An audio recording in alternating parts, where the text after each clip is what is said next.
What's up guys, Luke here with Luke's Points and Miles, and I know I am right when I say no one seems to know what's going on with Chase Bank credit cards right now. Do they have a 524 rule, or is the 524 just for personal cards? Is the 524 for all personal applicants and some business card applicants? Well, like the rest of you, I can't exactly answer that question, but I can tell you about my current Chase credit card journey. And it is a strange one. I think once I tell you about my actual experience and my data points, maybe things might look a little clearer, or maybe not. Either way, this journey starts with me being at 7/24 and applying for and receiving a Chase credit card every 32 or 33 days or so since Halloween.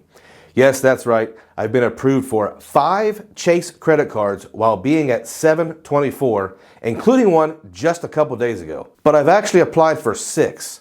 What happened with this mystery application? Well, stay tuned and find out. But first, if you are new here, I talk about credit cards, points, miles, cashback, and travel. If you're interested in those things, consider subscribing. We are super close to my goal subscriber count of 10,000 subscribers.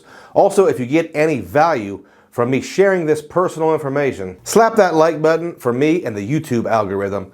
Also, if you have any personal experience you want to share, comment below because our community needs data points. With all that out of the way, let's get started.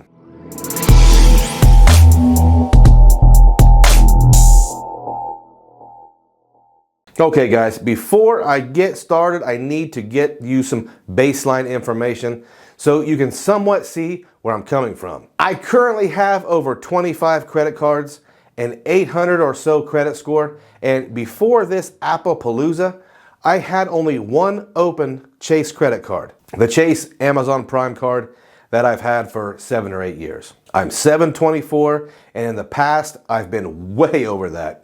I never prioritized Chase cards until very recently. I also have a banking relationship with Chase. I have banked with them personally for over 10 years, and I have a business banking relationship with them with my Property Management LLC. Now, it probably doesn't matter much, but this is a very small company, but I do have monthly business account deposits. The business relationship was started at the end of 2019, so to sum up the rest, I also maintain a very small brokerage account, and my 6-year-old has one of those kid checking accounts as well. I could just say I bank with Chase, but I thought some folks would appreciate the specifics. This is the beginning of the story. 7/24 and a banking relationship. If you're in this game, you know that there have been times when folks have said that the 524 rule could be relaxed. And real quick, the Chase 524 rule basically states that if you have opened 5 or more personal credit card accounts, regardless of issuer, in the previous 24 months, Chase will most likely not approve you for any cards. One instance of rumors of the 524 loosening was in the middle of 2022 when folks were reporting being approved for the Chase Amazon credit card and the Chase Southwest co-branded cards. When I heard this, I applied for the Southwest card and I was denied. I have received data points from folks who state they were approved. The skeptics or the opposition sometimes claim that most people are incorrect when it comes to calculating their true 524 status. That may be fair enough. Fast forward to October 2022, and fellow creator Chad from Chad's Money Minutes claimed to have been approved for a Chase Inc. business card via a mailer offer while being at 8/24. Now, this to me was very interesting news. I've always wanted Chase business cards, but there was still that doubt because this rule has generally been thought of as hard and fast, with very few exceptions. Well, right before Halloween, I applied for the Chase Inc. Business Preferred, and to my utter amazement, I was approved at 7/24. More data points came in, and others were seemingly being approved for these Inc. cards.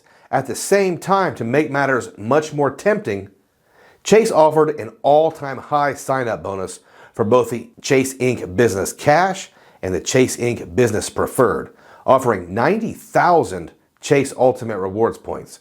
That was an amazing bonus considering those were no annual fee cards. Don't worry, I'm going to speed this story up just a bit and admit to you that moderation is definitely not my strong suit, and I truly believe that anything worth doing is worth overdoing.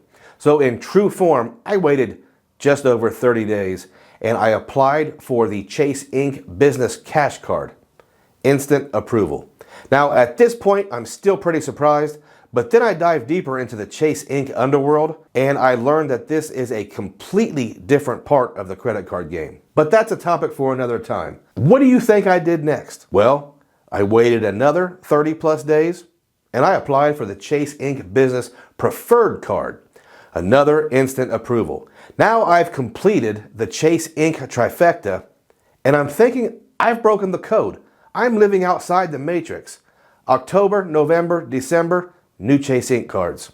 Well, in true form, I waited a little over 30 days again. And this time it was likely 40 plus days. That was a ton of spend to complete, so I needed some time to catch up and kind of get things in order. End of February, I figured I would really test the waters, and I applied for a second Chase Inc. Business Cash Card.